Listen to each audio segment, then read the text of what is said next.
चलो मित्रों बीजो और तीजा दाखला में आपणे त्रीजी रीत लेशुं जे सरळ छे। आ जे शून्यनो सरवाळो छे एने शुं कहेवाय अल्फा प्लस बीटा। एनुं सूत्र प्रमाणे गोठवो तो -b/a बराबर √2 अने अहींया बाजुमां लखुं छुं अल्फा इंटू बीटा एनो जवाब आप्यो छे 1/3। एनुं सूत्र c/a बराबर 1/3। आना छेदमां कांई नथी એટલે 1 दर्शावी दो। अहींया हमणे जोयुं तो एम जुओ तो के एनी किंमत 1 एनी किंमत 3 तो कि अहींया 3 छे तो अहींया 3 करवा माटे आने केटला वडे गुणशुं 3 वडे तो कि b/a बराबर √2 ने अने 1 बंनेने केटला वडे गुणशुं 3 वडे तो 3 वर्गमूळमां 2 अने छेदमां 3 एका 3 आ कोनी किंमत थई तो कि b/a। हवे जुओ तो कि एनी किंमत 3 एनी किंमत 3 तो a बराबर शुं मळशे 3। b ની કિંમત તો કે માઈનસ સામે જતા રહે એટલે b બરાબર -3 વર્ગમૂળમાં 2 અને c ની કિંમત 1। હવે આપણું દ્વિઘાત બહુપદીનું પ્રમાણિત સ્વરૂપ પ્રમાણે દ્વિઘાત બહુપદી કેવી હોય ax² + bx + c બરાબર 0। આના પ્રમાણે ગોઠવો તમે તો a ની જગ્યાએ 3x² - b ની જગ્યાએ 3 વર્ગમૂળમાં 2 ચલ x અને c ની જગ્યાએ 1।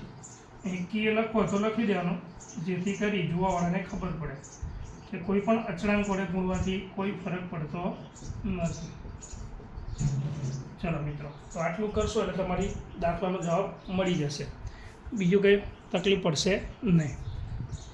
ચલો હવે શું જોઈ લઈએ તો કે બીજામાં તો કે અહીંયા લખી દઈએ અલ્ફા પ્લસ બીટા બરાબર 0 છેદમાં કાંઈ નહીં। અહીંયા અલ્ફા ગુણ્યા બીટા બરાબર વર્ગમૂળમાં 3 છેદમાં કાંઈ નહીં એટલે 1 1 લખી દઈએ।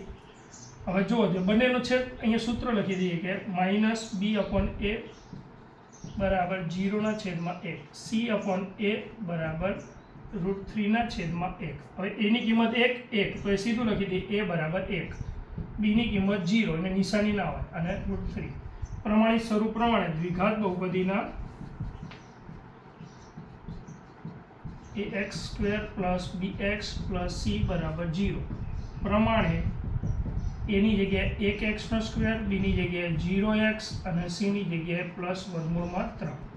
હવે આપણે k બરાબર 1 લખતા નથી એટલે x² 0 વડે ગુણવાથી એની કિંમત ના આવે √3। આ લખો જ્યાં k ≠ 0 k belongs to r આટલું લખી દેજો। ઓકે મિત્રો।